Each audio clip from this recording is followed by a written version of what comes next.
Hay mamás, hay papás que desgraciadamente no pueden mirar, no pueden sostener la mirada a sus bebés. Desde el momento del nacimiento están viviendo una situación de lo que se conoce como depresión posparto. ¿Cómo se va a sentir un chiquitín si su mamá está triste? El parto, dar a luz y tener un hijo es una de las situaciones que potencialmente más traumáticas podemos encontrar en nuestras vidas. Cambia todo, porque dejáis de ser una pareja para convertiros en una familia. Ahora, el peligro de las etiquetas, David, como bien sabéis, es que me pueden impedir ver a alguien. Porque ya entonces, tanto en casa como en el colegio, ya se convierte como David el que tiene TDAH. ¿Por qué es tan inquieta y tan movida? A lo mejor tiene que ver con que no le permitieron el silencio. A lo mejor tiene que ver con que usted no fue visto. Hay una idea por ahí que circula que si tú pides perdón como figura de autoridad, es decir, estás perdiendo tu autoridad. No puedes pedir perdón. Necesitamos decir, lo siento porque sé que te he hecho daño. Y me hago cargo de ello. Y esa es la única manera de sanar. ¿Qué vivieron estos adultos que hoy no soportan el silencio en sus infancias? Vayamos para atrás. ¿Qué tal, familia? ¿Cómo estáis? Bienvenidos a un nuevo episodio del podcast Destellos de Sabiduría. Hoy os traemos también a una joya de persona. Estamos encantadísimos de tenerlo aquí. De hecho, estábamos aquí charlando ya como si fuéramos amigos. Él es psicoterapeuta y autor de numerosos libros acerca de educación, trauma, bueno, un sinfín de cosas. Rafa Guerrero. ¿Qué tal? ¿Qué tal, David? Sara, ¿cómo estáis? Rafa, estoy muy feliz de que estés aquí. Nada, es un placer, es un placer. Nos hemos puesto a hablar antes del podcast y de repente nos han dicho, oye, venga, vamos a empezar a grabar. Que se nos va el tiempo. Que tenemos una hora, entonces vamos a tratar de aprovechar el tiempo al máximo. Gracias por invitarme. No, es un placer. Es un placer. Y yo creo que vamos a tocar un tema muy interesante, que es tocaremos varios, ¿no? Porque queremos también tocar el tema del trauma y tal, pero todavía no hemos grabado ningún episodio sobre educación.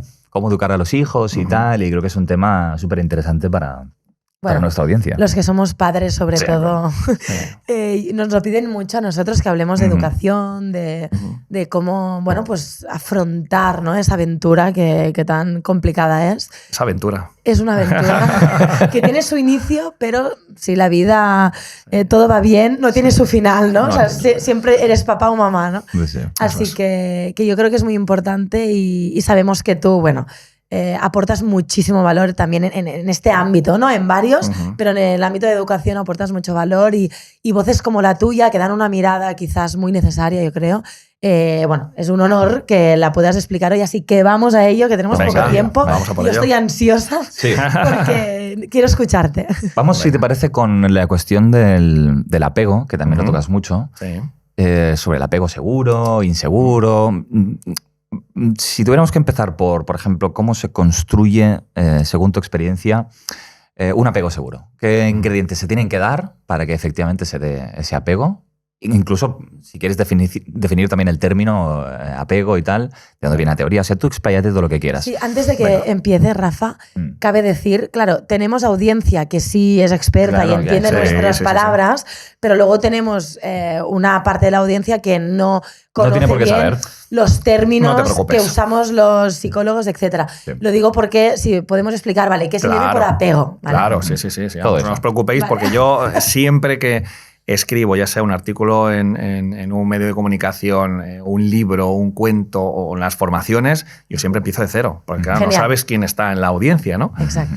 Bueno, cuando hablamos de apego, estamos hablando de una relación. Muchas veces escuchamos esto de, ay, es que mi niño no me tiene apego. No, eso no es apego, ¿no? O es que no tiene apego. Es imposible no tener apego. Todos tenemos un estilo de apego. Más definido, menos definido. Será seguro, será alguno de los inseguros, pero todos tenemos un estilo de apego. Y cuando estamos hablando de apego, nos estamos refiriendo a un tipo de relación.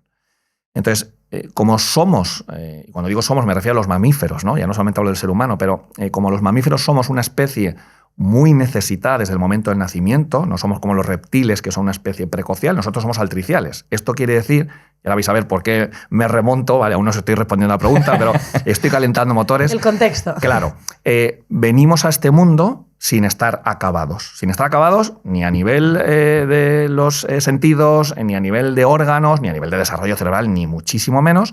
¿Y esto qué implica? Que yo, como neonato, necesito de al menos un adulto que se haga cargo de mí. Alguien que tenga la capacidad de sintonizar, de conectar con mis necesidades, que tenga la capacidad de interpretarlas correctamente y que, por tanto, dé respuesta a mis necesidades. Es decir, este neonato que está llorando o esta chiquitina que tiene 6 meses y que está llorando, la pregunta es, ¿qué le pasa?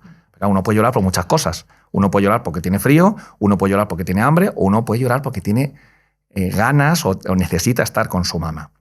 Entonces, el apego es ese vínculo que se da entre ese chiquitín y su mamá, su papá o su figura de referencia. Cualquiera podemos ser figura de apego principal. Sí que es cierto que generalmente la mamá, por el hecho de los 9 meses, ¿no?, del embarazo, ahí es donde arranca ese vínculo. Entonces, antes decía David, ¿cómo podemos, o cuáles son las claves, ¿no?, para desarrollar un apego seguro? Bien, ya sabemos lo que es el apego. Es ese vínculo especial que se produce entre el chiquitín, que es muy frágil, que es muy vulnerable, que es muy inmaduro, con alguien que es supuestamente protector, que es sano y que tiene esa capacidad de conectar y de dar respuesta. Vale, ese es el apego. Supuestamente. Supuestamente. Por eso he dicho supuestamente.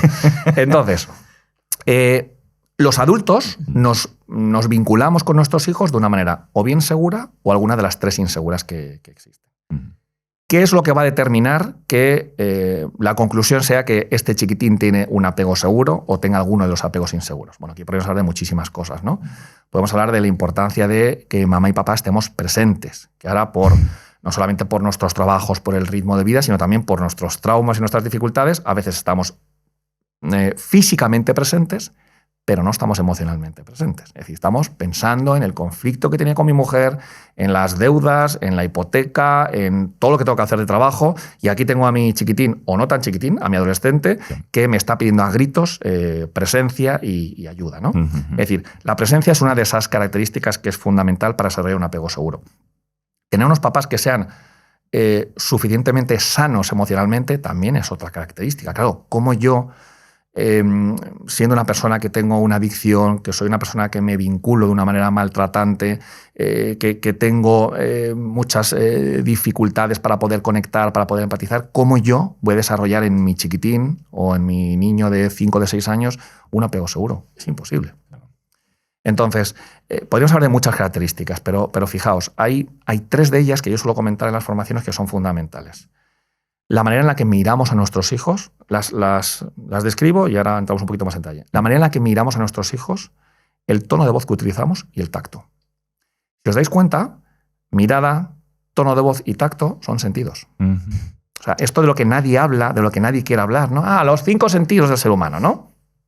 Pues fijaos, que yo mire a mi hijo dice mucho, pero hay muchas maneras de mirar. Hay miradas que son vacías. Hay mamás, hay papás que desgraciadamente no pueden mirar, no pueden sostener la mirada a sus bebés. Y eso nos va a decantar hacia un lado o hacia otro. Apego seguro, apego inseguro. Hay mamás que desde el momento del nacimiento o incluso desde antes están viviendo una situación de lo que se conoce como depresión posparto. ¿Cómo se va a sentir un chiquitín que necesita ser visto, que necesita que conecten con él, que necesitan que le acompañen en su camino si su mamá está triste? Y está triste, puede estar triste por 50.000 motivos. Pero es que el parto, dar a luz y tener un hijo es una de las situaciones que potencialmente más traumáticas podemos encontrar en nuestras vidas. ¿Por qué? Porque cambia todo. Porque dejáis de ser una pareja para convertiros en una familia.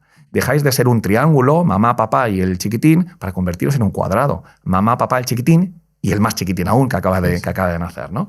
Mirad. Y en segundo lugar, el tono de voz. No es lo mismo explicar las cosas y transmitir información con un tono de voz tranquilo, respetuoso, que estar constantemente gritando. O fijaos, voy más allá. No le hablo a mi hijo. Entonces, claro. ¿Sería ir más allá? O sea, espero el silencio que el grito. Claro. Según como lo dices. Claro. Hay silencios que son reparadores. Es decir, en las conferencias, en nuestras conversaciones, es necesario hacer esos silencios. Pero hay personas, que todos las conocemos, las personas que nos están viendo y escuchando, y nosotros conocemos personas que no soportan el silencio. Y entonces necesitan constantemente estar con la televisión puesta, constantemente con la radio puesta, porque no soportan el silencio. ¿Qué vivieron estos adultos que hoy no soportan el silencio en sus infancias? Bueno, vayamos para atrás. Claro. Y en último lugar, el tacto. Es que somos mamíferos. Es que necesito el tacto. Pero ojo, es que el tacto puede ser sanador, es que el tacto puede calmar, es que el tacto puede amortiguar, pero hay maneras de tocar que son perversas. El abusador toca, claro que toca, pero de una manera perversa. Entonces, si os dais cuenta, hay muchos factores, pero mirada, tono de voz y tacto bien estructurados, de manera respetuosa, de manera no invasiva, son fundamentales. Y estos son 3 características del apego seguro, pero también son 3 características de los apegos inseguros. Si yo no me siento visto, si yo no me siento querido, si a mí nadie me hace ese ejercicio de contención cada vez que estoy desregulado emocionalmente, si nadie me toca, si nadie me calma, tenemos la capacidad de calmar con nuestras manos, con nuestra mirada, con nuestro tono de voz. Son sentidos, sí, pero son súper potentes y nadie les hace caso a esto, ¿eh? Nadie. Claro, y una cosa que, bueno, tengo que reconocer que mientras te escuchaba me ha invadido como una tristeza, porque, claro, tú como padre también, como nosotros, que somos padres, bueno, pues todos vemos, ¿no? Todos tenemos compañeros, amiguitos de las clases de nuestros hijos, vemos a papás, mamás, o no, o vemos siempre a canguros, ¿no? En su defecto. Y claro, yo pienso, qué importante todo lo que estás diciendo, pero claro, si ya no se cumple lo esencial para poder trabajar esos aspectos de los sentidos, como tú explicas muy bien, que es simplemente, primero, empezar por la presencia de los padres, ¿no? Claro. Que sería como lo básico, el primer paso, ¿no? Que estén Empecemos presentes. Por estar. Claro, empecemos por ¿sabes? estar. Ya no digo pensando ya miramos, o no pensando, pero digo estar, Estar. ¿sabes? No sé si a ti te pasa, pero yo creo que es un drama, al menos yo lo observo mucho a mi alrededor, de que, vale, llega agosto, ¿no? Que en principio es como el mes que pues hacemos vacaciones, ¿no? Familiares, podríamos decir. Y la gente ya está buscando actividades para apuntar a los niños a sitios para ellos poder descansar. Y dices, si durante el año ya no estás, van canguros a buscar a tus hijos. Claro. O lo que dices tú, quizás sí estamos, pero no estamos. O sea, estamos trabajando, estresados, etc. En agosto, o sea, ya lo colocas en otro lugar. Entonces, claro, ¿cómo vamos a tener apego? Sí, no estamos ni físicamente ya, ¿no? Es decir, y no sé si tú lo observas también, que esto es un drama de nuestros días, ¿no? Entonces, sí, aquí nuestros niños, Sara, sin lugar a dudas, como tú dices, son víctimas, pero mamá y papá también son víctimas, ¿no? Y mamá y papá hacen lo que pueden, mamá y papá hacemos lo que podemos. Y todos nuestros vacíos, todas nuestras lagunas, todas nuestras carencias y, por supuesto, todas nuestras fortalezas, todo eso se transmite a nuestros niños. Todo esto es transgeneracional. Lo bueno, lo malo y lo regular. De lo que somos conscientes y de lo que no somos conscientes.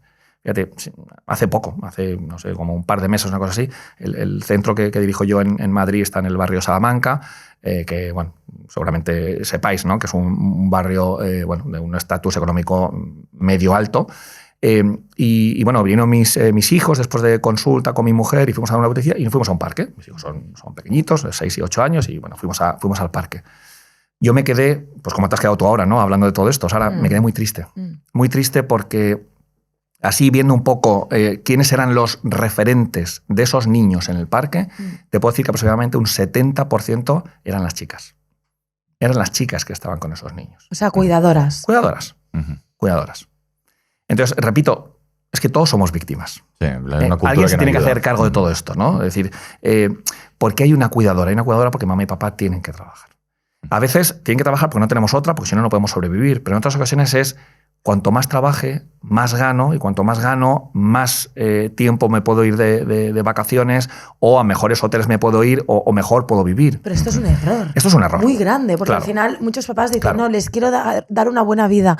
Es que la buena vida nunca jamás será económica. Obviamente que no se me malentienda. Hay una base que todos necesitamos económica para dar lo mejor. Todos, yo creo que todos los papás queremos dar lo mejor a nuestros hijos.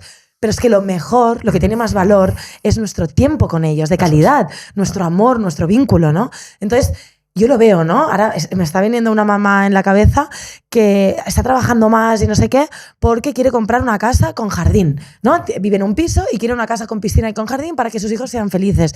Y dices, no, es que te equivocas. Tú, para lograr esto, estarás muchos años ausente de tus hijos, te habrás perdido su infancia, y cuando tengas la casa con piscina probablemente no la podrás disfrutar porque no habrá vínculo con tus hijos. Entonces, es un drama. Sabemos, ¿no?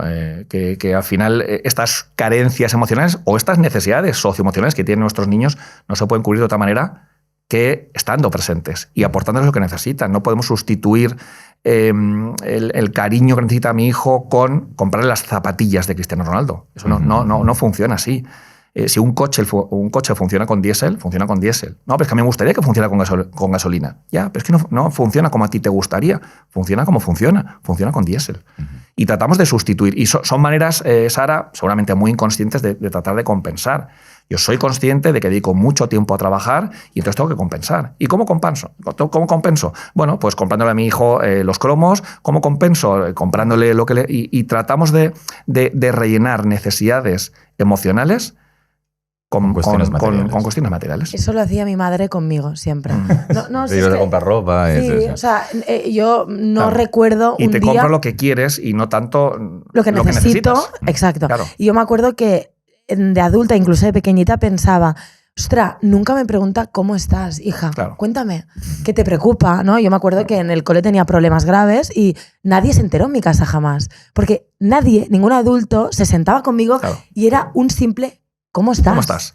¿Sabes? Y un cómo estás respondido de una manera de verdad, ¿no? Porque estamos acostumbrados a ¿qué tal? ¿Cómo estás? Bien, bien, bien. ¿Y tú? Y todo, o sea, el automático es preguntar ¿cómo estás? Y el automático es responder bien.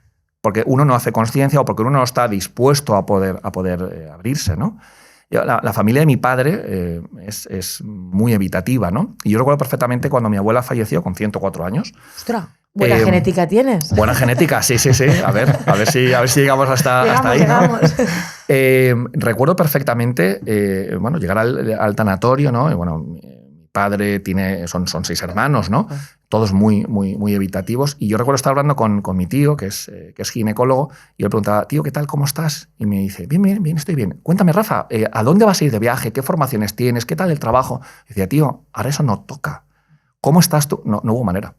No hubo manera. Porque no estamos preparados. Es decir, ¿qué es lo que hace mi tío? Es un ejemplo concreto que pongo, ¿no? Sí. Pone en marcha lo que él ha aprendido de pequeño. Entonces, si desde bien pequeño lo que han hecho ha sido que nos han desconectado del mundo emocional, ese es un idioma que yo no puedo hablar. ¿Y lo puedo aprender a hablar de mayor? Sí, pero ya no va a ser un idioma materno. Ya no va a ser un idioma materno. Lo puedes aprender, por supuesto. En cualquier momento puedes aprender cualquier idioma lo puedes aprender. El sueco, el castellano, el inglés, el chino mandarín. Pero no será el tuyo. Sí. Claro, pero no será el tuyo. Pero lo mismo pasa con la parte de las emociones. Y hay una parte ahí, ¿no? que estábamos hablando, ¿no? De educación, que tiene que ver con eso que ha sido tapado, eso que ha sido ignorado y eso que hemos hecho de mirar para otro lado porque nadie quiere hablar de emociones. Porque es que en casa, bueno, creo que vamos avanzando poquito a poco, pero cuando yo era pequeño, en mi infancia, y fijaos, ¿no? Las generaciones de nuestros padres, ¿qué ocurría? No llores, no te enfades, eso es una tontería. Es decir, no respetaban a sus hijos, no respetaban emocionalmente como si un niño decidiera qué quiere sentir. Entonces, Sara, sustituye la tristeza y pon la alegría. ¿Por qué? Pues porque tienes unos papás que te quieren mucho, porque vas a un cole como un montón, o con los adultos lo mismo. Pero David, ¿por qué estás triste? ¿Por qué estás triste? Si tienes una mujer que es estupenda, unos hijos que son estupendos, tienes un puesto de trabajo estupendo. Es decir, trato de objetivizar, trato de racionalizar algo que no tiene que ver con el mundo emocional. Sí, no tiene nada que ver con el mundo emocional. Y esto que apuntas es muy interesante, ¿no? Como en generaciones anteriores, quizá esa represión emocional revierte en que no se soporta el silencio, ¿no? Porque el silencio al final te lleva a la introspección que tantos adultos rehuyen. ¿Te parece a ti que la desatención afectiva sería quizá el principal, o al menos uno de los principales problemas ejercidos por los adultos, los progenitores? Y si eso tiene que ver con la cantidad de TDAH, de trastorno por déficit de atención e hiperactividad que impera hoy en día. Wow, vaya pregunta. A ver, para mí uno de los grandes problemas que tenemos hoy en día, y creo que son como dos cuestiones que tú tratas de relacionar, pero yo voy a separar. Creo que el abandono emocional es una de las pandemias más terroríficas que tienen nuestros niños hoy en día. Es abandono emocional. Es decir, tenemos una educación que está basada en logros. Lo importante es el boletín de notas, lo importante es cómo te comportas en el colegio. Estas son las dos grandes cuestiones por las cuales acuden a psicoterapia las familias. ¿Cómo se porta mi hijo? Mal. ¿Y qué notas obtiene mi hijo? Muy malas. Ha suspendido 7 en esta evaluación, Rafa, ¿no? Entonces, ese es un gran problema. Ese es un gran problema. Que estamos tan centrados en ¿lo has conseguido o no lo has conseguido? Motivación de logro. Estoy tan centrado en tienes que ser respetuoso con el abuelo, le tienes que dar un beso al abuelo porque lo digo yo y punto, y tienes que saludar a los vecinos. Todo es centrado en la conducta, ¿no? En el resultado. No importa cuánto te esfuerzas, David. Lo importante es que no lo has conseguido. Claro. Y entonces estoy muy enfadado, estoy muy decepcionado. Y por lo tanto, estamos tan centrados en la punta del iceberg, en lo que son los síntomas, estamos tan centrados en el resultado, en la conducta, en el boletín de notas, en si has marcado el gol o ha dado el poste y se ha ido para afuera. Eso es lo que marca todo. Claro. Estamos tan centrados en eso que nos olvidamos de lo que hay debajo de la punta del iceberg. Y yo siempre digo, lo que hay debajo de la punta del iceberg, que por cierto son los traumas también, ¿no? Los miedos, el miedo al abandono, tus necesidades no cubiertas, tus vacíos, los abusos, el maltrato, todo eso está debajo de la punta del iceberg. Y eso es lo que nadie quiere ver. Nadie quiere ver. Nadie quiere levantar la alfombra. Nadie quiere levantar la alfombra, pero no solamente en la sociedad, sino que es que colegas nuestros, psicoterapeutas, tampoco lo quieren hacer. No, tú no me hables de tu infancia. Cuéntame, ¿cuáles son tus síntomas? Y de ahora en adelante vamos a tratar de quitar o tirar abajo estos síntomas, ¿no? Y es un modelo ineficiente. Es un modelo ineficiente y es un modelo que perpetúa el trauma. Eso es lo peor, que los profesionales perpetuemos el trauma. Los profesionales perpetuamos el trauma o... Yo no me incluyo. Bueno, hablo en general. Claro. Sí, estamos hablando... Entiendo que ninguno de los tres nos incluimos, pero al final es una realidad en la que tenemos que enfrentarnos. Sí, es así. ¿Perpetuamos el trauma o estamos retraumatizando? Claro. Entonces, por eso me parece muy importante que seamos conscientes de que ese abandono emocional es una forma de maltrato. No, es que el maltrato es para un niño. Sí, claro. Yo te vinculaba con el TDAH, que ahora entiendo que vas ahí, sí. Porque me parece que a veces se puede interpretar eso como un intento de ser visto. Y por eso quizá el hecho de que haya un silencio o una ausencia emocional de una parte puede hacer que el niño sea muy movido. Claro. Fíjate, utilizo la metáfora que acabo de utilizar y que me engancho mucho a ella del iceberg, ¿no? Bueno, el iceberg que son toneladas y toneladas, ¿no? Pero solamente nos estamos centrando en la parte que es visible, que todo el mundo ve. No solamente es que lo veamos los psicoterapeutas, sino que lo puede ver la mamá, lo puede ver el papá. Esos son los síntomas. Es decir, ¿qué le trae a usted a consulta? No, yo vengo aquí porque tengo dificultades para relacionarme con mi mujer, yo vengo aquí porque tengo ansiedad, porque tengo depresión, porque tengo insomnio y vengo aquí porque tengo eyaculación precoz. Es decir, eso es el síntoma. Ahora, la pregunta no es lo que a usted le pasa. La pregunta es lo que le pasa a usted, ¿no? Es decir, sustituyamos, que esto es algo que vengo hablando en los últimos años, no soy el único, ni soy el novedoso en esto, pero somos cada vez más, que tratamos de sustituir la pregunta de ¿qué te pasa? ¿Por qué te pasó?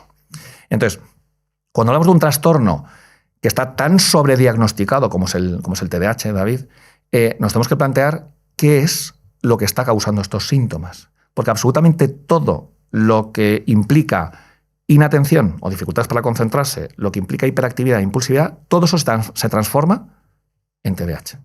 Y os pongo una anécdota que es de ayer. Ayer estuve en la Feria del Libro de Madrid firmando la caseta. ¿Calor? Y aparece... Hizo calor, ¿no? Calor. Lo que pasa es que tuve mucha suerte porque estaba en el lado de la sombra y me habían puesto mis compañeros de Planeta un ventilador. Bueno, esto va de maravilla. Nos alegramos. Encantado. Y estaba ahí firmando libros y de repente una mujer de unos 70 años dice, ya sé lo que me pasa. Y entonces coge mi libro de TDAH y dice, me acabo de dar cuenta ahora mismo lo que me pasa. Y digo, pero vamos a ver, no, yo tengo TDAH. Y a mí me gusta mucho hacer la pregunta de ¿quién le ha diagnosticado a usted? ¿Quién? No me refiero a la persona concreta, sino ha sido un neurólogo, ha sido un psicólogo, ha sido un psiquiatra, ¿quién ha sido? ¿No? Ha sido el pediatra. ¿Quién le ha diagnosticado a usted y cómo ha sido el proceso de evaluación? Porque a veces te dicen, no, yo llegué ahí a consulta, llegué con mi marido, le dijimos que tenía estos síntomas, ni vio al niño y diagnosticaron TDAH y le recetaron metilfenidato. Ay, ¿no? por Dios. Claro.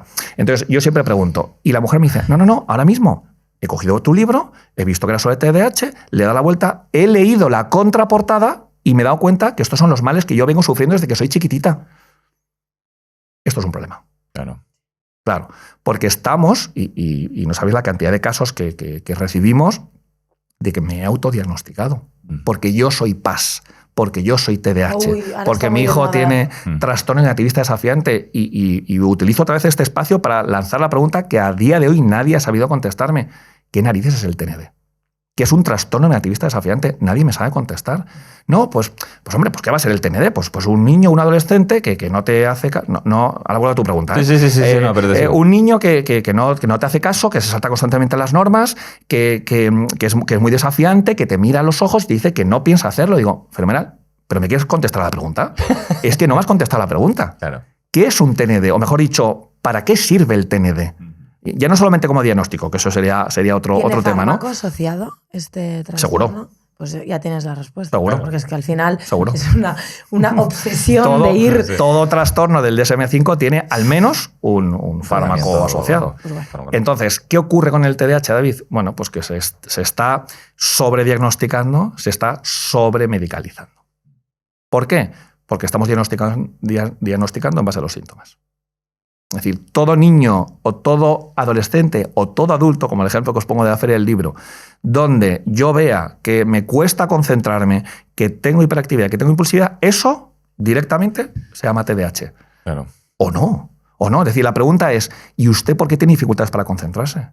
¿Y usted por qué es tan inquieta y tan movida? A lo mejor tiene que ver con que no le permitieron el silencio, a lo mejor tiene que ver con que no le permitieron, o a lo mejor tiene que ver con que usted no fue visto. O a veces es suficiente poner una cámara en ambiente familiar de ese niño, ¿no? Si estamos hablando de niños, y ver cómo son los adultos de su casa, cómo interaccionan con el niño. Claro. Porque yo, por ejemplo, tengo casos en mi familia, una sobrina, un hermano, que les diagnosticaron, y yo me acuerdo una vez que hice una prueba porque los medicaban. Y yo, como ya estudiaba psicología, yo siempre ya no estaba muy de acuerdo con lo que me explicaban, hice pruebas con ellos y me encerré toda una semana en la habitación con mi hermano y, claro, como mis padres nunca estaban, siempre estaban ausentes, yo digo, vale, dicen que tiene déficit de atención y que no es capaz, ¿no? Digo, pero yo luego lo veo 8 horas con la PlayStation, ¿sabes? Digo, ostras, no sé, su cerebro es muy selectivo, ¿no? Digo, me encierro con el libro de historia, porque tenía un examen de historia. ¿Qué tenía? ¿Cuántos años cuando hice? Ya, tú ya me conocías, bueno, no me acuerdo. 14 años tenía mi hermano, no me acuerdo, es igual. Me encerré con él una semana diciéndole que él era capaz, que yo confiaba en él, que yo estaba con él, bueno, leyendo juntos, recordando, bueno, aprobó. Cuando lo suspendía, todo. Entonces, al final dices, oye, es que su cerebro tiene un problema, que no digo que a veces pase, ¿eh? Oye, no estoy siendo absolutista, pero hay muchos casos que solo cambiando el entorno y acompañando al niño diferente, el resultado es diferente. Claro. Es que cambiar el entorno es fundamental. Yo siempre pongo una metáfora que es la siguiente. Imaginaos que tenemos un vagón, ¿vale? Tenemos un tren que resulta que es muy viejo, ¿no? Y entonces nosotros lo que hacemos es, bueno, pues que lo vamos a arreglar, vamos a poner el motor en funcionamiento, lo vamos a poner estupendo, a punto, ¿vale? Pero si resulta que es que no nos hemos dado cuenta que este vagón no está sobre unas vías del tren, sino que está abandonado en medio del campo, por muy bonito, por muy último modelo que sea este tren, este vagón, no va a funcionar. Por tanto, tan importante es que trabajemos, y esto es psicoterapia infantil, ¿no? Tan importante es que trabajemos con el menor como que trabajemos con el entorno. Porque si resulta que yo trabajo por un lado, pero no trabajo por el otro lado, esta mesa, que tiene 4 patas, se cae. Ahora, Rafa, que estás diciendo esto, aprovecho para preguntarte, porque nosotros, o sea, desde nuestra visión, tenemos muy claro que cuando hay un problema, sobre todo cuando hablamos de problemas de conducta, ¿no? Lo que decías, mi niño cuando va al cole hace muchas rabietas y no hay manera. Es igual, problemas de conducta X, ¿vale? Que realmente los niños están expresando conflictos o conductas reprimidas o sombra, ¿no? Hablando en términos junguianos y de inconsciente, de los papás, del papá o de la mamá. Según tu punto de vista, ¿esto lo ves así? ¿Que los niños, cuando hay un problema de conducta, están expresando conflictos de los papás? Vamos a ver. Sara, cuando yo estudié en la Complutense, en la Facultad de Psicología, a nosotros nos enseñaban, nos adiestraban para que solamente atendiéramos a los síntomas y que no atendiéramos a nada más. Es decir, al paciente cognitivo-conductual, ¿vale? Yo siempre digo que estudié en la Facultad de Psicología, de la Facultad de Educación, de la Universidad Complutense de Madrid, y hago lo posible para que no se me note, ¿vale? ¿Por qué? Porque... Lo digo públicamente. Lo digo públicamente, pero hago un esfuerzo muy grande para que no se me note. ¿Esto qué quiere decir? Que a nosotros nos enseñaron mucho de procesos básicos, mucho de atención, de memoria, de motivación, de aprendizaje, mucho de procesos básicos, pero nada sobre el ser humano. Es decir, lo importante no era el paciente, el iceberg del paciente y el resto de icebergs que están alrededor del paciente. Lo importante eran sus síntomas, ¿no? Entonces, claro, hoy y pasan muchos cuestionarios que dicen la verdad absoluta. Porque este cuestionario, no es que yo lo diga como juicio clínico, sino que el cuestionario viene a decir esto, ¿no?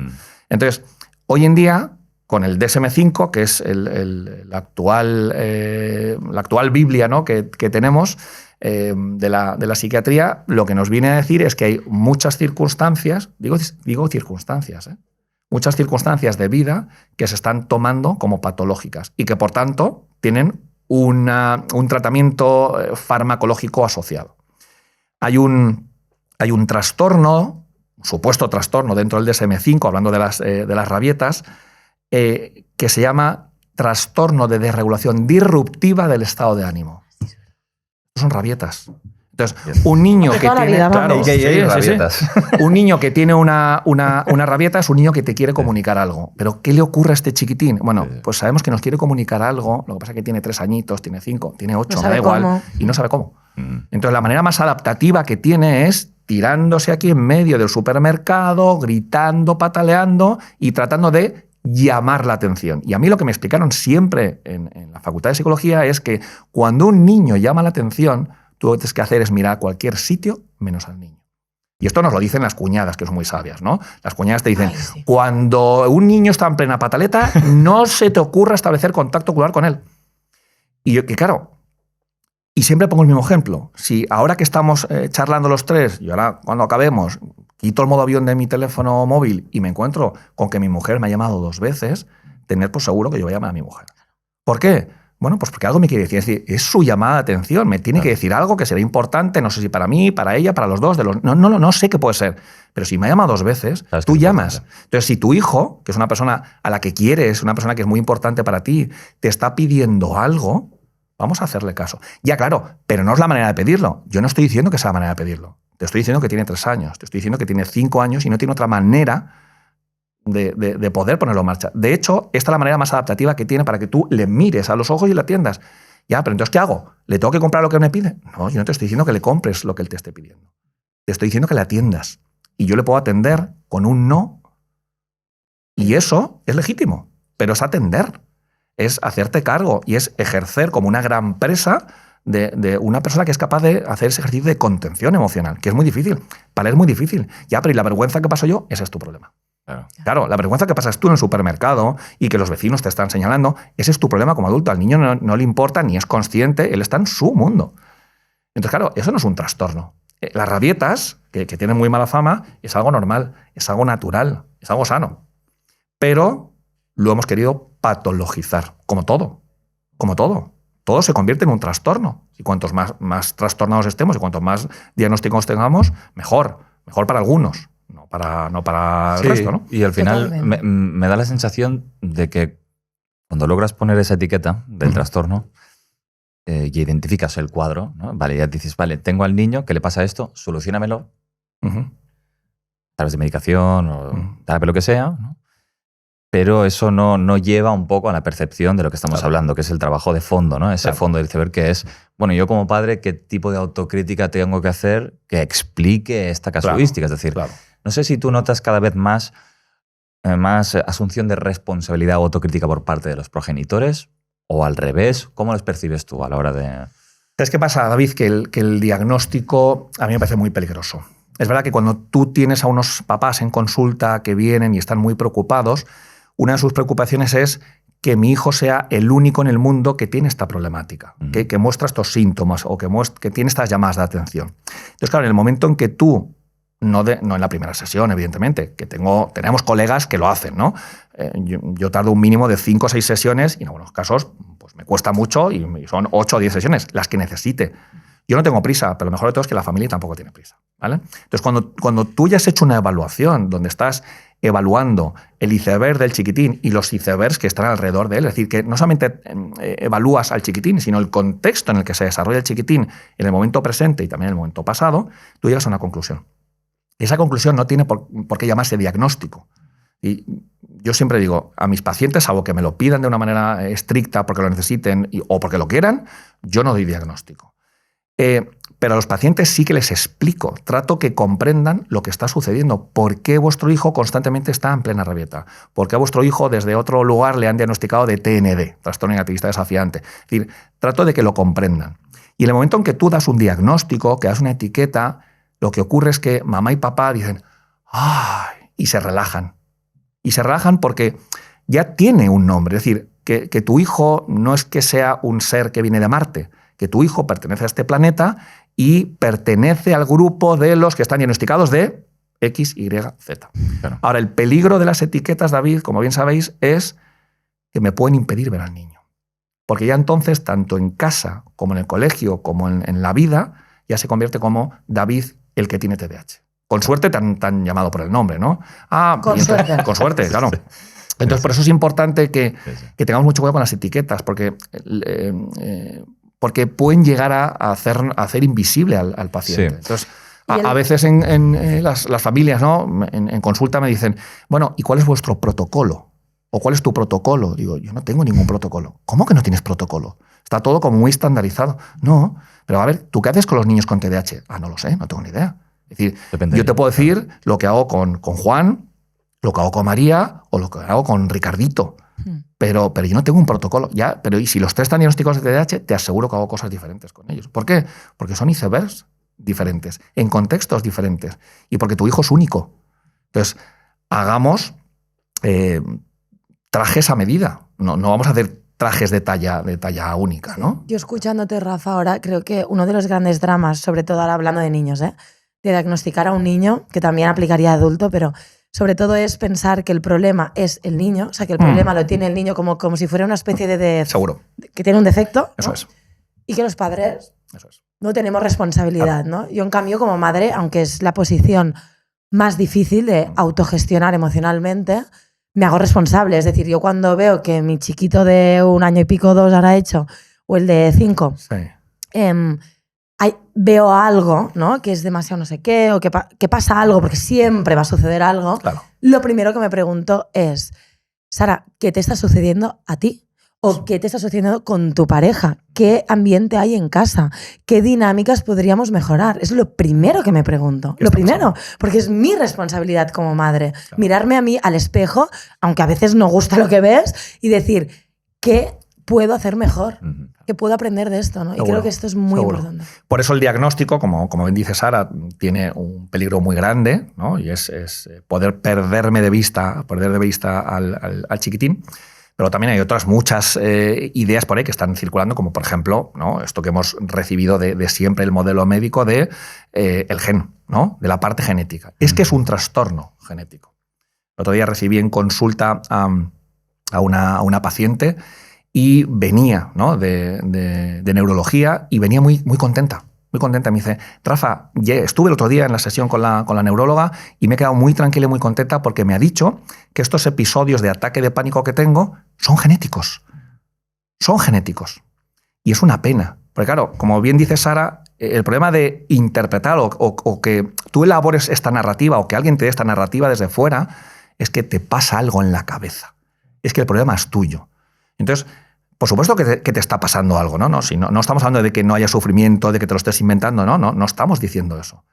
Pero lo que sí que estamos diciendo es que cuidado con estos enganches a la genética, o cuidado con esto de es que no puedes hacer nada. Es que claro, como tiene TDAH, entonces resulta que el TDAH hace trastadas y el que hace trastadas las hace porque tiene TDAH. ¿Cómo narices salimos de ahí? Y la neuróloga esa no ha estudiado epigenética. Es decir, tú puedes tener una información genética supuesta, tendríamos que ver el caso, si es así o no es así. Pero, hombre, tienes un margen de acción para modificar, para mejorar o para cambiar eso que te sucede, hombre. Claro, pero no nos dejan. ¿Por qué? Porque tienes un trastorno genético. Porque esto es genético. Porque estos ataques de furia, estos ataques de pánico que te dan, es genético. Claro, y estás encarcelando a esa persona. Claro, no buscas ese tipo de ayuda porque ya te han dado una explicación ya estás estructural, claro, ¿no? Ya tiene nombre y ya estás encasillada. Pues cabe pensar que esa persona toda su vida va a tener esos episodios, claro, es decir, que la hacen sufrir tanto. ¿Qué margen de maniobra, qué margen de mejora le estamos dando? Es decir, lo siento mucho, esto es como coger la bolita mágica y decir, lo siento mucho, Sara, pero esto es lo que te va a pasar y ya está, hagas lo que hagas, te va a pasar esto. Es decir, que estamos poniendo a nuestros pacientes en una situación de indefensión aprendida. Que esto ya lo he escrito hace unas cuantas décadas Martin Seligman. Yo creo que eso debería estar prohibido por los códigos deontológicos médicos, bueno, ¿sabes? Mucho cambio. Aquí hay que cambiar mucho, porque es que los pronósticos médicos son un verdadero peligro. Peligro. A mí me parece que de todo esto que estamos hablando, una de las ideas que creo que podemos concluir, no sé si estarás de acuerdo, Rafa, es que yo al menos tengo la impresión de que, sobre todo la parte educativa, ¿no? Y cuando lees sobre libros de cómo educar, cómo dirigirte a los hijos, se pone mucho énfasis en efectivamente cómo dirigirte, cómo mirar, ¿no? En lugar de ¿por qué miro así? Es decir, ¿por qué no sé mirar? ¿No? Es decir, ¿cómo puedo mejorar como persona? Es decir, solamente la conducta como si fuera algo una cuestión instrumentalizada, ¿no? Y el peligro que tienen las redes sociales, David, con el tema de los tips. Os voy a dar 3 tips para... ¿no? Es verdad, a mí las odio. Los tips los odio con todas mis fuerzas. Pero es verdad que hay una presión muy grande, porque en redes sociales te lo piden, porque en las conferencias te dicen, a ver, Rafa, te cuento, ¿no? En turno de preguntas, te cuento, mira, resulta que es que mi hijo adolescente no quiere salir con sus amigos, está todo el día encerrado, sabemos perfectamente que está enganchado al teléfono, está en las redes sociales. ¿Qué hago? Entonces, a veces que estoy inspirado, solamente a veces, le pregunto a la mamá, digo, ¿quiere que le diga la verdad? Y me dice, sí, por favor. Y digo, no tengo ni idea. No tengo ni idea, porque es que no os conozco. Es decir, me estáis delegando en mí una responsabilidad que no puedo hacerme cargo de ella porque no tengo ni idea. Es decir, no os conozco. Igual que en una primera consulta, no puedo decir qué es lo que está pasando hasta que no sabemos y hasta que no comprendemos lo que está sucediendo y por qué estos síntomas, qué hay detrás para que se produzcan estos síntomas. Hasta que no lleguemos a ese punto, yo no puedo acompañar, porque no sé en qué dirección, ni siquiera tú sabes en qué dirección quieres ir, ¿no? Entonces, esto tiene mucho peligro y estamos, generalizo, estamos todos metidos en esta dinámica de qué es lo que tienes que hacer para conseguir un apego seguro. Es una pregunta que me hace muy habitualmente. ¿Y qué hago para que mi hijo tenga un apego seguro? ¿O qué hago para que mi hijo sea más empático? Antes de seguir, quiero comunicaros que desde Enric Corbera Institute enseñamos un método que ha revolucionado el mundo, la salud emocional. La bineuromoción acompaña a las personas a desarrollar la autoconciencia y a liberarse de los patrones inconscientes que limitan su libertad emocional y afectan a su salud. Si quieres aprender este método y aplicarlo tanto a nivel personal como a nivel profesional, te dejamos el link en la descripción. Muchísimas gracias. ¿Y qué hago para que mi hijo tenga un apego seguro? ¿O qué hago para que mi hijo sea más empático? Que es muy difícil contestar a esto. Sí, porque hay tantos matices, mucha profundidad. Porque no te conozco. Exacto. No te conozco. Es que ahí está el tema. Rafa, ahora que hablabas del apego seguro, es que me he quedado pendiente antes. Tú seguramente que estás más en el sector de educación y tal, o sea que has pensado mucho en esto y divulgado. Hay como dos, ¿no? Como dos corrientes, podríamos decir, simplificando mucho, ¿eh? Sí. Como la corriente más de, no, pon límites, si el niño llora, no le refuerces, déjalo que llore, ¿no? Sobre todo yo que no duermo por las noches, ¿no? Es el típico, a mí muchas mamás me dicen, a mí me duerme toda la noche porque desde que nació lo dejé llorar y tal. Yo estoy como en el otro team, ¿no? En el otro lado, no digo que sea el correcto ni mucho menos, ¿eh? Por eso te pregunto, quiero saber tu visión. Yo al final, sobre todo me guío por lo que mi corazón me dice, ¿no? Y a mí pues se me hace muy difícil dejar llorar a mi hijo y no atenderlo, ¿vale? O sea, es como que no puedo hacerlo, ¿no? Fíjate que... ¿Qué opinas sobre este tema de dejar llorar, no dejar llorar? Ya sé que no hay como una respuesta para todo el mundo igual, ¿eh? Sí. Pero... Me parece muy bonito, Sara, como lo cuentas, ¿no? Y dices, bueno, yo me dejo guiar por mi corazón y en realidad no te dejas guiar por tu corazón. Te dejas guiar por el corazón de tu hijo, ¿no? Totalmente. Claro. Y esta es la clave. Es decir, lo has descrito muy bien. Tenemos dos extremos, ¿no? Tenemos el extremo donde lo que impera son mis deseos, mis expectativas, mi comodidad, el dormir bien, ¿vale? Es decir, lo importante es la expectativa y el deseo del adulto, y en el otro extremo tenemos lo contrario, que es la necesidad del menor. Sara, no cojas a tu chiquitín en brazos, que se va a acostumbrar, que lo vas a hacer dependiente. Te está manipulando. Estas tonterías que escuchamos todos los santos días, es una verdadera aberración desde el punto de vista del desarrollo cerebral. Es decir, la capacidad de manipular, la capacidad de mentir, la capacidad de ponerte en la cabecita del otro, un bebé de un mes, ¿sabes? Claro, se da, con suerte, a partir de los 4 años.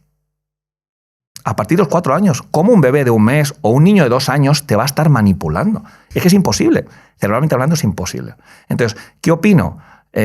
Bueno, pues que nos encontramos con dos extremos, ¿no? Venimos del método Ferber, del método Stivil, que cuantísimas familias han puesto en marcha el método Stivil.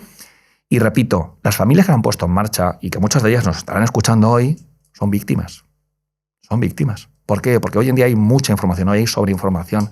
Pero hace unos cuantos años, ¿a quién acudía? Al pediatra. Uno a quien acudía a su madre, a su suegra. ¿Y qué hago, mamá? ¿Qué hago, suegra? La cuñada, ¿no? Que somos súper sabias, ¿no? Hay un grado en cuñada, ¿no? Grado en cuñada. Doctorado en cuñada. ¿Y tú qué hacías? Lo que te decían. Lo que te decía el pediatra, lo que te decía el médico del pueblo, lo que te decía tu madre. porque se transmite generación en generación. ¿Y esto quiere decir que está bien? No, esto quiere decir que se hace. Y se hace ¿por qué? Por imitación, y se hace porque tu madre te lo dice, que era la más sabia, la más capaz. Ahora, hoy en día hay muchos estudios que demuestran que en el momento en que tenemos un chiquitín que lo que está haciendo es llorar, ya, pues que a mí me incomoda el que llore. Yo no digo que te incomode, o sea, es decir, que no te pedí opinión.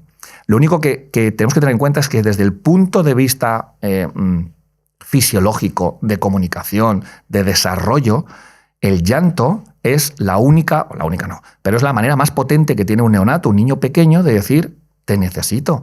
Te necesito bien porque estoy tumbado sobre el sonajero que me incomoda, bien porque tengo frío, bien porque quiero estar con mi mamá y quiero notar su calidez, su cariño, su presencia y que me calme. Es decir, ¿qué necesitas? Habrá que ver, pero te necesita. Entonces, en el momento en que yo me desconecto de lo que mi chiquitín necesita y conecto con, es que mañana tengo una reunión a las 8 de la mañana y tengo que estar descansado, tenemos un problema.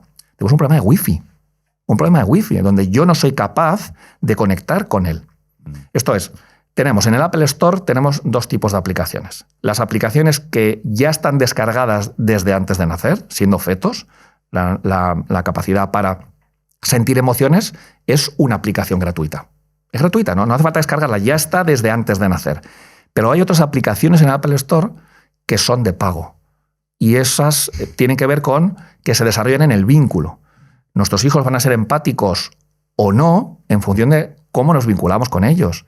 La capacidad de tener inteligencia emocional es una aplicación de pago que requiere, no de mucho dinero, requiere de muchas interacciones, requiere mucha paciencia, requiere mucho tiempo. Espectacular esta manera de explicarlo, ¿eh? Te la compro, ¿eh? Te la compro. Nada. Adelante, utilízala. No, me ha encantado. Y puede ser que esto, porque...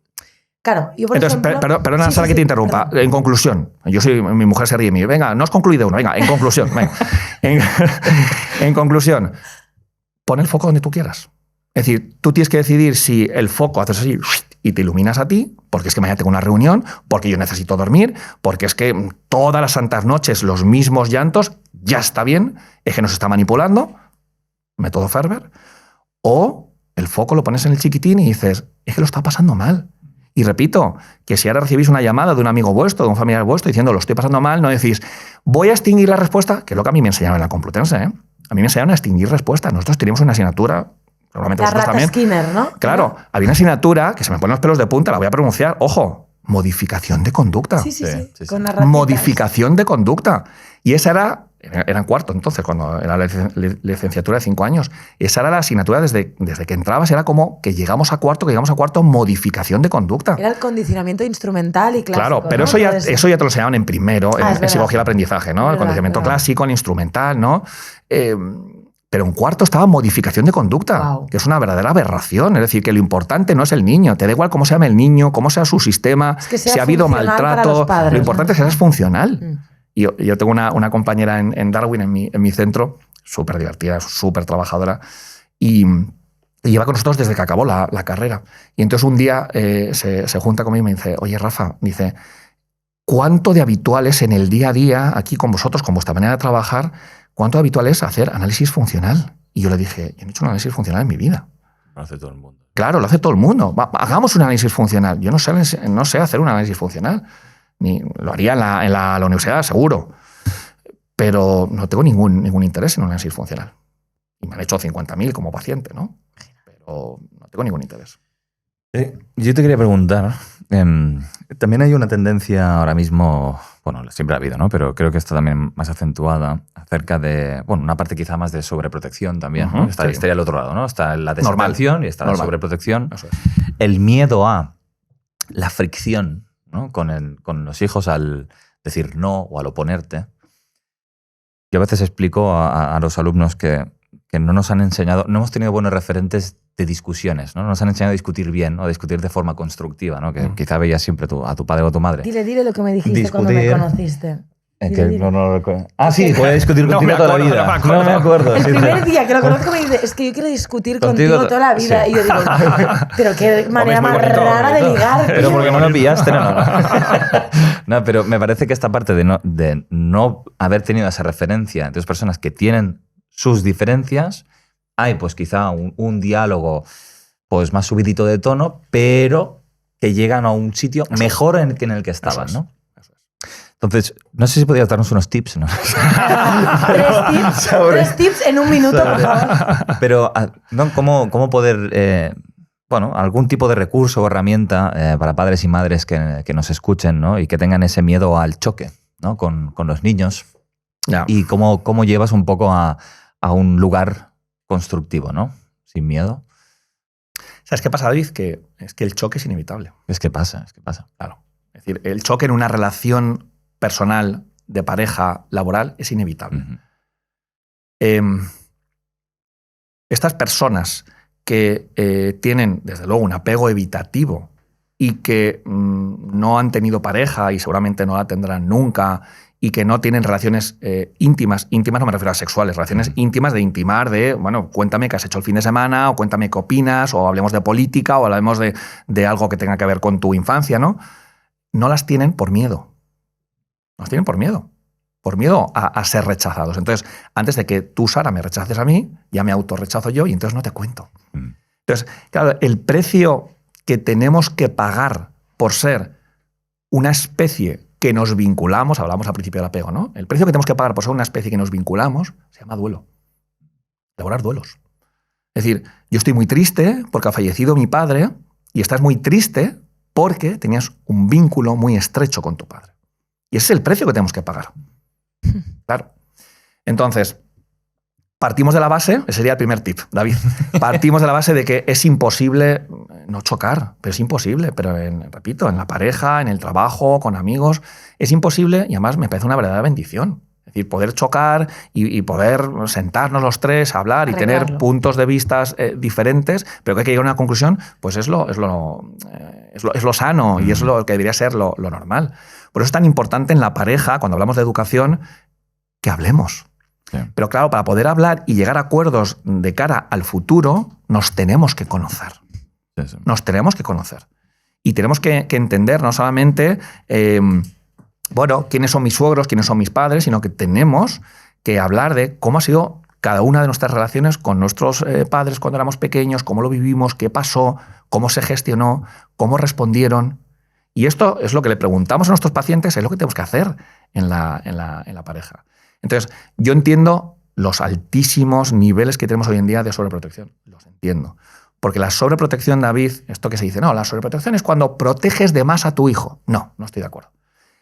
Porque parece que cuando tú proteges de más a tu hijo, parece que estás conectando con tu hijo. Y la persona que sobreprotege no está conectando con su hijo. Está conectando consigo mismo. Entonces, yo te sobreprotejo porque estoy muerto de miedo. No lo hagas, no vaya a ser que. Ya te corto yo el filetito, no vaya a ser que te cortes. Entonces no permitimos el error, no permitimos el choque. Entonces es un problema adulto. Pero esto que has dicho es muy interesante porque parece un exceso de empatía cuando es una carencia de la misma. Yo por eso siempre digo, los papás sobreprotectores, que se corresponden, por cierto, con el apego ansioso ambivalente, son los papás más motivados, más implicados y más perseverantes en formarse en educación. Vienen a las conferencias, leen nuestros libros, escuchan nuestros podcasts. Sí, están súper formados, intelectualmente hablando. Pero hay que... Claro, el intelecto ya sabéis que tiene que ver con neocórtex. Hay que bajar unos cuantos pisos, hay que meterse en sistema límbico, hay que ir a lo que yo llamo el cerebro rojo y el cerebro verde, y eso hay que trabajarlo. Y seguramente... No, ya lo hago yo. No, ten cuidado que no sé qué. ¿Qué dice? ¿Qué siente? ¿Y qué le pasó a esa niña interior? Hombre, ya... Pero si es una mamá que tiene 40 años ahora. Yo no hablo de la mamá. La mamá lo está haciendo francamente bien. Y esta chiquitina sufrió. ¿Qué sufrió? No lo sé. No sé si fue víctima de abuso, no sé si fue abandonada emocionalmente, no sé si fue sobreprotegida también. Pero es una mamá cuya niña interior ha sufrido mucho. Entonces, a veces nos centramos tanto en la formación, en leer, es decir, en lo intelectual, en adquirir información, en el PowerPoint, ¿no? en coger notas como locos. Pero ¿y qué pasa con esos niños interiores? Que nadie les hace caso y que de vez en cuando tienen pataletas y que de vez en cuando tienen momentos de desconexión. Están sobreviviendo. ¿Cómo? Como buenamente pueden.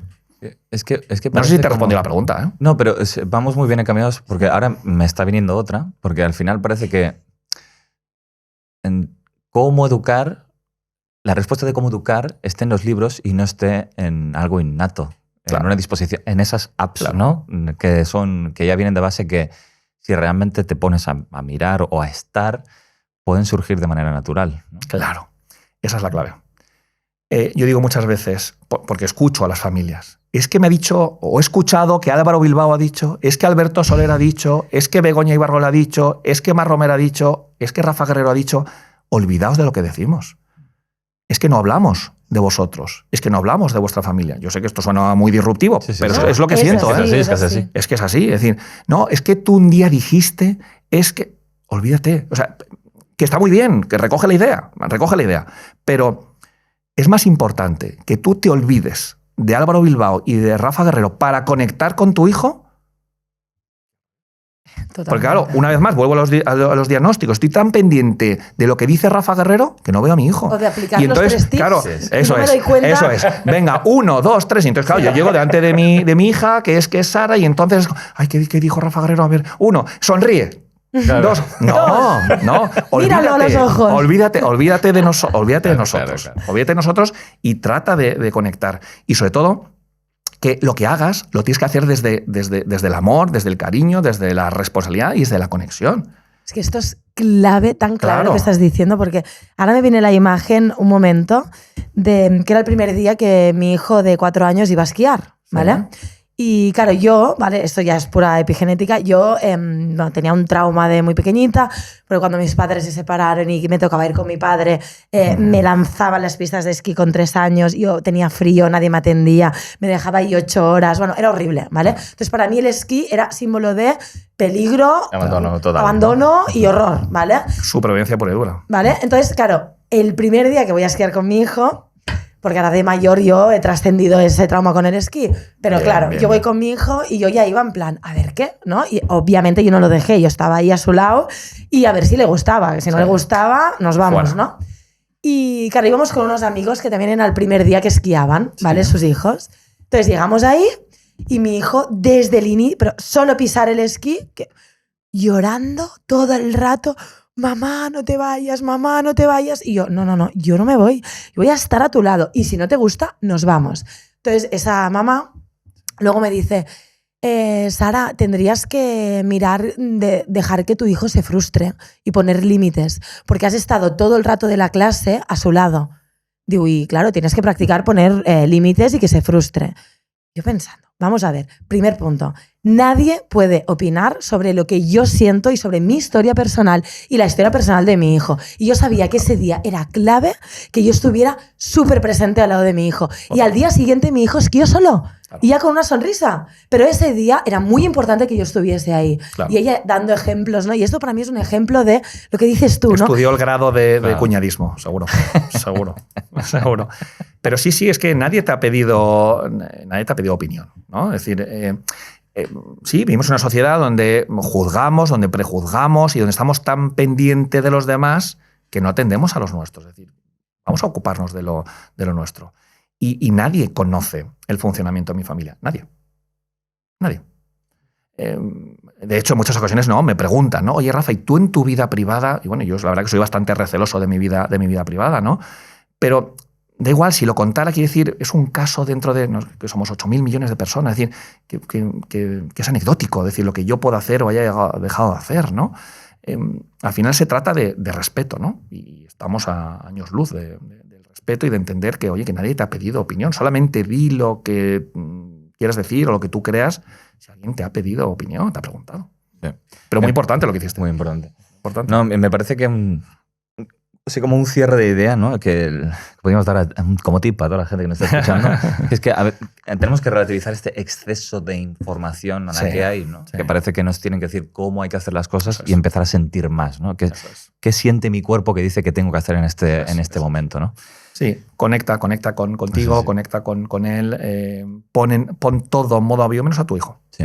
Hay una cosa que al principio cuando hablabas, yo no pude evitar pensar en mí, ¿no? Cuando hablamos de esos 3 sentidos. Sí.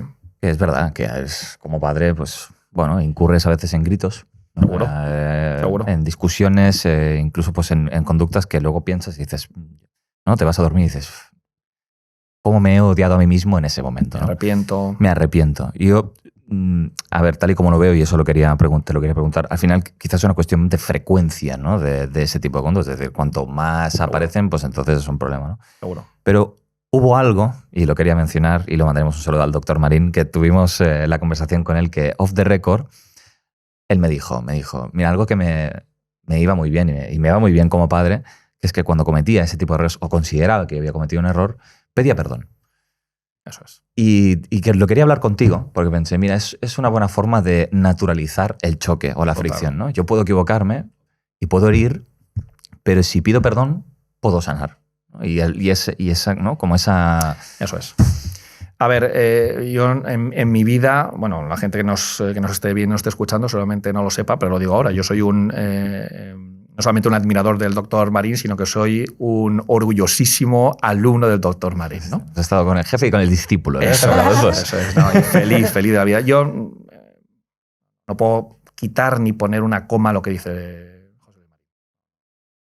Ni puedo ni quiero. Es decir, que ya os digo, que me siento súper orgulloso de pertenecer a la sociedad, de haber sido profesor de la sociedad y de ser alumno suyo, ¿no? Y estoy completamente de acuerdo. Es decir, por supuesto que tiene que ver con una cuestión de frecuencia. No es lo mismo el que grita de manera habitual que el que grita puntualmente, pero en este grupo, ¿no?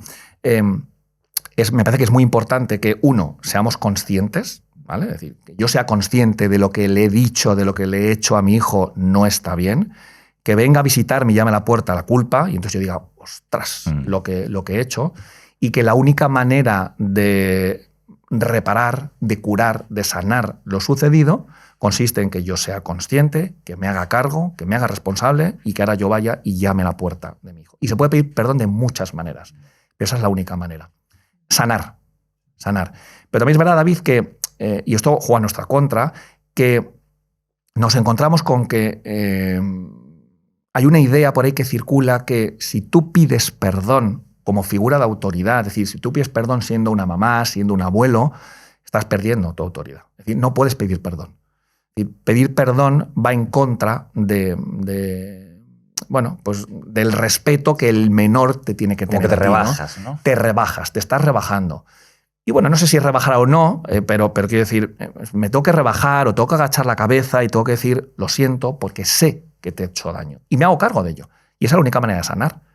Es la única manera de sanar. Igual que cuando nos rompemos un hueso, necesitamos conectar esos huesos y darle tiempo, pues yo también tengo que pedir ese tiempo, pero tengo que pedir perdón. Y a lo mejor mi hijo no quiere hablar conmigo porque está muy enfadado conmigo. Claro. Y es legítimo.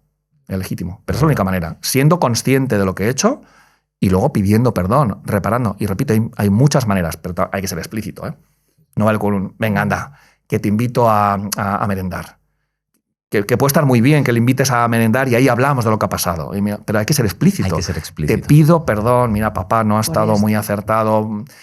No me estoy justificando, solamente quiero que comprendas que papá lleva unos días o ha tenido hoy un día muy, muy complicado y te pido perdón, cariño. Te pido perdón. Yo creo que también es un ejemplo de autogestión y autoconciencia, ¿no? Eso es. Yo, mis hijos son muy pequeños y cuando estoy sobresaturada y digo una palabra mal dicha o lo que sea, rápidamente yo pido perdón y explico. Digo, mira, mamá estaba nerviosa, se ha saturado, me he equivocado, te pido perdón porque no te has merecido que hable así, te pido perdón. Y es como... Sí. Y luego mi hijo... La duración del enfado, ese sería otro tema. Sí, o sea, claro. Sí, claro. Y a mí me hace mucha gracia porque creo que mi hijo, bueno, nos lo dicen los papás, que es muy empático con los demás niños, que te pregunta, ¿no? Ve a un adulto serio y te pregunta, ¿qué estás enfadado? ¿Estás bien? ¿Sabes? Yo a veces pienso, quizás es porque yo desde que es muy pequeño le he estado explicando cuando yo estaba enfadada. Que no te quepa la menor duda. Es decir, que estáis descargando una aplicación que se llama empatía, que se llama conexión, y eso tarda muchos años en descargarse del Apple Store. Pero lo estáis haciendo, esto se hace día a día. A lo mejor hoy no puedo. ¿Por qué? Porque hoy estoy súper enfadado, porque estoy muy agobiado, porque tengo que delegar en mi mujer, en mi marido, porque hoy no es el día. Hoy no es el día.